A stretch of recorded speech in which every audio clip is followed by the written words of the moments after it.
been more than one peak, but let's look at the peaks. But I think you're probably right, Tom Baker. I mean, that sounds right, but let's have a quick look. I mean, look, one of the early peaks would be the dark, like when it is opening, right? And it kind of didn't really drop that far down. And then I think look, another lesser peak is the what was it? Mythmakers, Dalek Master Plan, Massacre, right? Those three stories, awesome, right? Just a wonderful run. And I think you could argue the period from, I don't know, Macro Terror I love. Macro Terror is one of my all-time favorites, right? But let's say I think it peaked with Evil of the Daleks, Tomb of the Cybermen.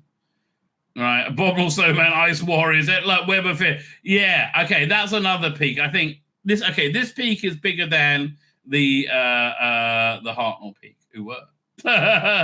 Then we hit a trough, right, with season 6. But then it gets really cool again and very contemporary. This is Derek Sherwin. I don't think this is a peak, though. This is, I think, the peak of this season, which, again, is lesser than the Tomb of the Cybermen peak, would be this season 8, right? Where we had Joe Grant, the Master. It's all kind of slightly downhill from there, right? But then, I think, the peak over here, which I think is the highest peak, would be Deadly Assassin to Talons of Wing Chiang. I'm going to throw in a Horror Fang Rock. But yeah, that's the highest peak so far for Classic, right? I think. Never as good. I mean, you get the Douglas Adams stuff, but it's never as good as you really hope it's going to be, right? And then this stuff, I don't know, the Eta stuff, not so much. Even though it was very, very contemporary, I don't think we're touching Tom Baker at this point, right? I don't get me wrong, I love Peter Davison. Certainly not in Warriors of the Bloody Deep, we're not. Or Colin Baker. Colin Baker did not have a good time on Scream. Or was it season or season, was it 23? 24. But yeah, okay. So the second biggest peak, I think, is season 20. Remembrance of the Daleks to Survival. Okay. So which is bigger? Well, I'm going to say his biggest peak has to be Tom Baker, season 14. Yeah, you're right. So Tom Baker. And then we're talking about, let's go to 2008 present.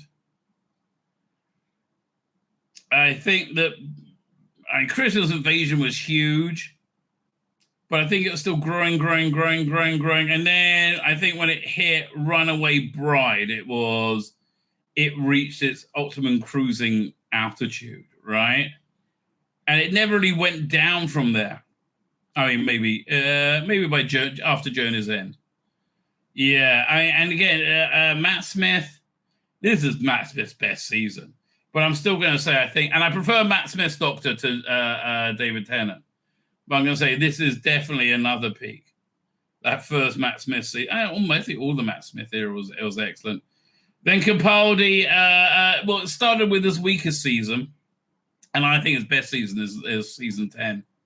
Right? I think that's his best season. Man, look at these ratings. It's crazy.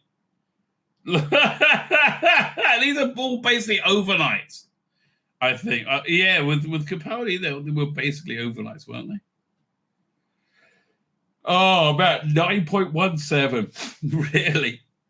There, the Doctor got nearly 13 million. Yeah, not doing quite. But okay, so that was quite a good tangent. Thank you very much for that. My name's Tzvi Lebetkin, the Rabbi from another planet. Please like, share, and subscribe, and ring that little bell. Ring the little bell so you're notified when new videos drop.